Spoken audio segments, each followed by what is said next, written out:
What's going on, everyone? Badger here. Should have like and sub, and let's get into this. It's finally out, at least the first two episodes. Daredevil, Born Again, even though they did Born Again in the third season, so Born Again, that's fine. Uh, Look, this is the first course correction by Marvel that we're all seeing in practice. They had 8 episodes done. It was completely unrelated to the original Netflix. They told everyone just pretend it didn't happen, and it wasn't working.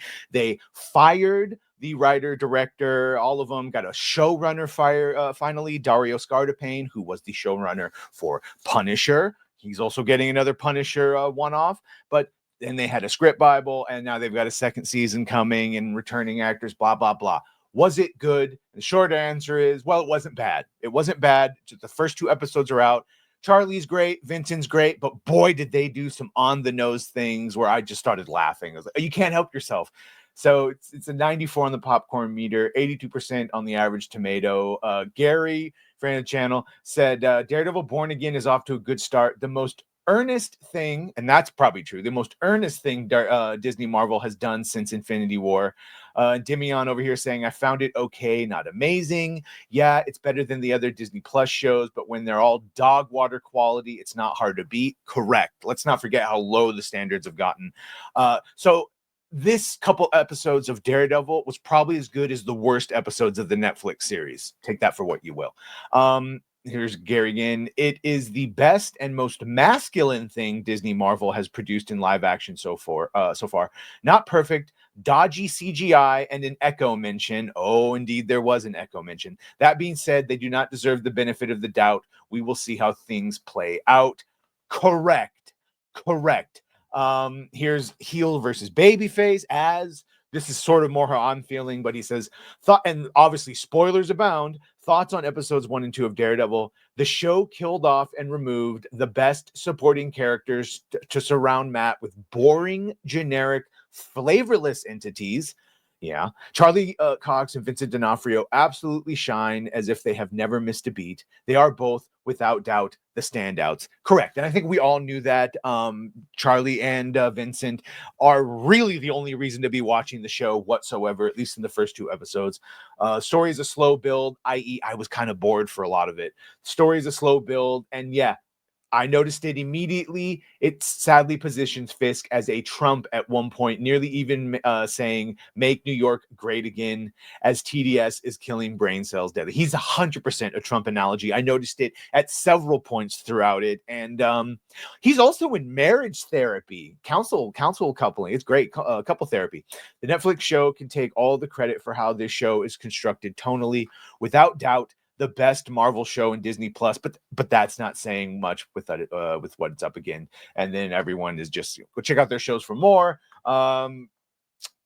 It down here, but here we go. Alan Ing says yes, Fisk is Trump, and there's more evidence of that in future episodes.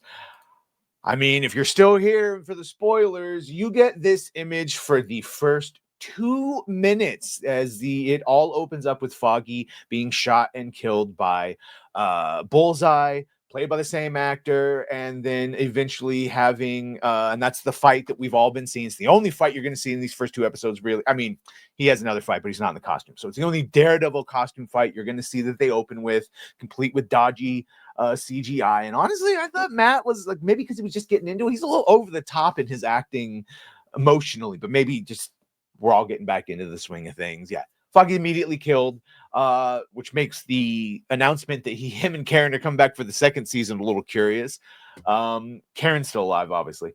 And that starts Matt's journey for this season of being a Sith Lord. I don't know, just being so angry that he quits for a year being Daredevil as the city falls apart around him. Cops are retiring left and right. And of course, they have cops with Punisher tattoos that are involved in a conspiracy. And I'm sure they're all alt-right. And yeah, it's very much the worst interpretation of these things from our world put into here. But hey, Charlie is good.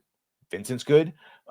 These scenes right here where they're both on same path but different methods, real good.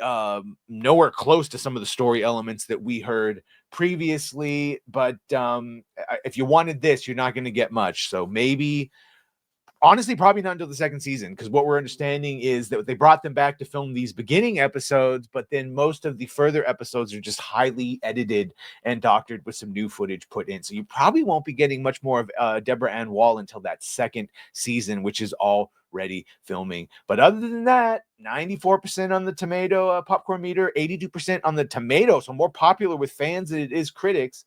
Only 2 episodes. I really have to wait to reserve judgment until I see John Barenthal and Punisher and what he has going to the party. But so far, yeah, I agree with what Az and Gary said. It is the best thing that has been out on Disney Plus, the most masculine and the most earnest, but it's still not great. But maybe it'll get great. I don't know. But it wasn't bad. It wasn't bad. So that's at least something. Anyway, let me know what you think about all this. Let me know if you watched it. I'm sure we'll talk about it on Badgercast. Either way, be sure to like, share, and sub. If you have done that, thank you.